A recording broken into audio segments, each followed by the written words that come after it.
everyone, I'm Sarah. And I'm Brandon. And this is Fish or Price Ranch.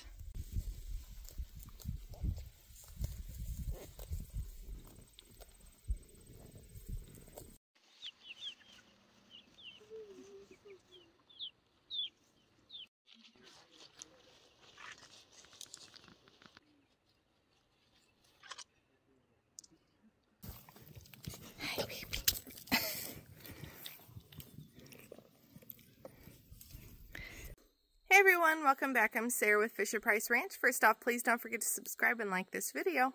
So I apologize, it has been a little bit since I've done a video. We had gone to a chiropractor and he adjusted my elbow, which I didn't ask him to, and he damaged something in my elbow. So basically a tendon, and so I can't use my arm for 4 weeks, and I have like a brace on it and everything.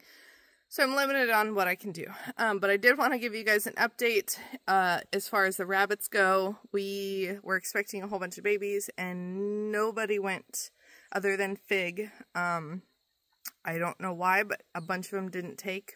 Kind of weird, but it is what it is. Maybe it was heat stress as far as like it made the bucks heat sterile because it was really hot and humid and our rabbits are not used to that yet. So it could be that, but we don't know. So anyway, all of them are rebred, so we'll keep our fingers crossed for a few weeks from now. Maybe we'll have more baby bunnies. But I did want to show you guys some of the beautiful fall colors coming in. Look at that. It's so pretty right now. Unfortunately, it has been extremely dry. And so a lot of the leaves are actually just turning brown and dying off, but we are still getting quite a few different colors. They're really pretty. So we are enjoying the scenery right now. And so I think we went a little over a month without a drop of rain. And as you can see behind me, this is the rabbit pasture that I planted, and nothing has come up yet. And so hopefully we just got a ½ inch of rain 2 days ago, and we're expecting a whole bunch of rain here in a couple of days. So hopefully that'll get things moving.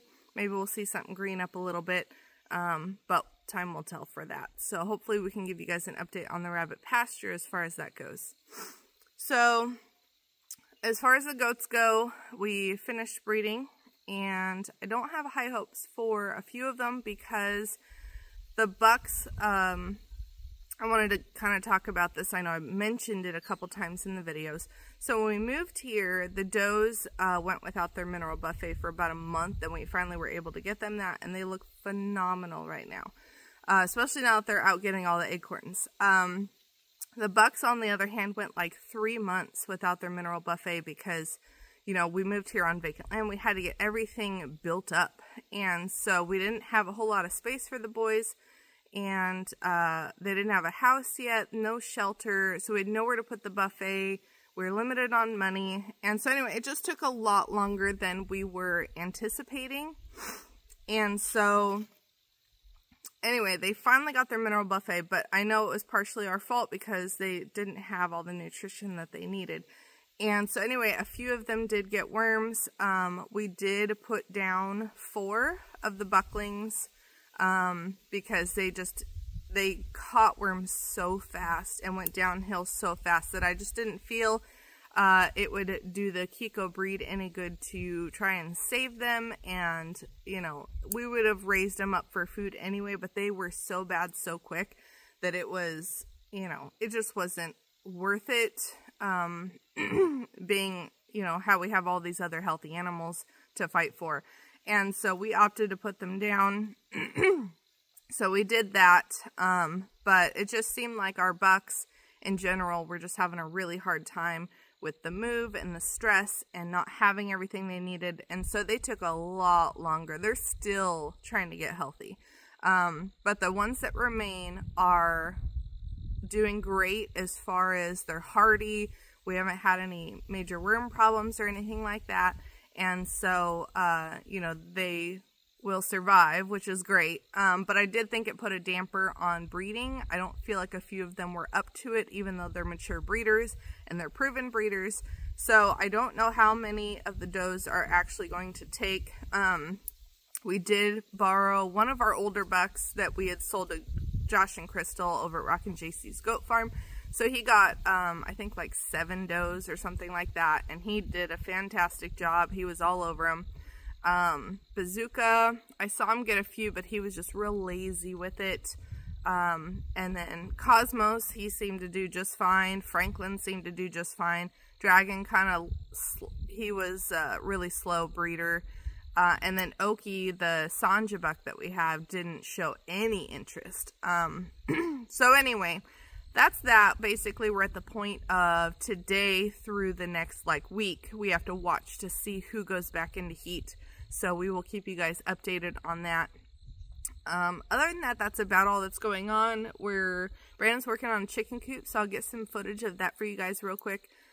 He's almost done, and then basically the animals are set up for this year, for the winter time. We need to start focusing on us because we're bought a 10 by 20 shed, and that's our house. And so we have to get it, you know, there's no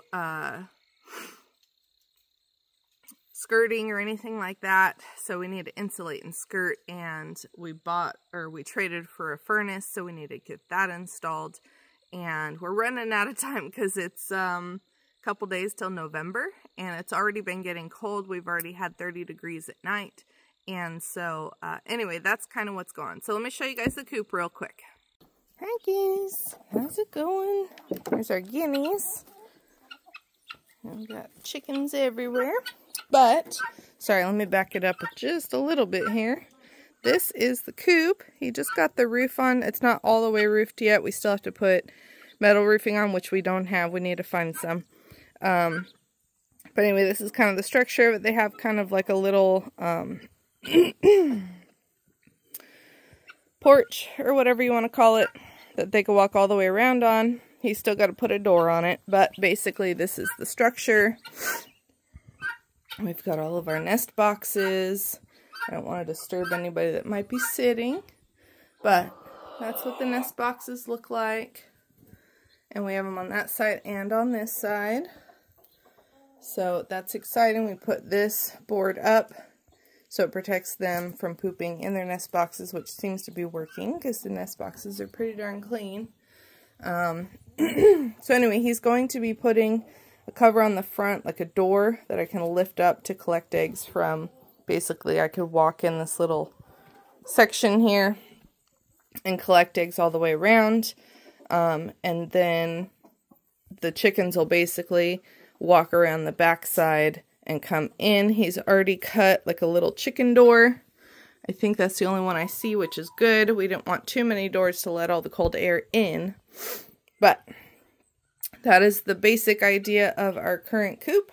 So we will get video of it when it is finished and fully working, but they are currently using it right now. I no longer have to go dig down in holes underneath the ground or go searching, which is great. We still have a few, like I've got one that likes to lay down there, so I have to crawl down. She hasn't laid there for a couple days, so I'm hoping she's done with that idea. But anyway, that is basically, this is our mess. We're still in the works. But basically, that is the update on the chickens. All right, you guys. Well, thank you so much for watching. I'll try and get some more videos for you guys. It's just been slow progress, and I can only use my one arm. I can like lift it and stuff like that, but I can't bend it in. I can't lift anything heavy. I have to rest it for 4 weeks, and it's only been about a week, so it'll be a week tomorrow. So anyway, it'll be a long recovery. Hopefully that's all it takes and it'll heal up and be fine. But in the meantime, you know, it's just a bummer right now because I'm limited on what I can do and I feel useless. So anyway, thank you guys so much for watching, and we will see you again soon.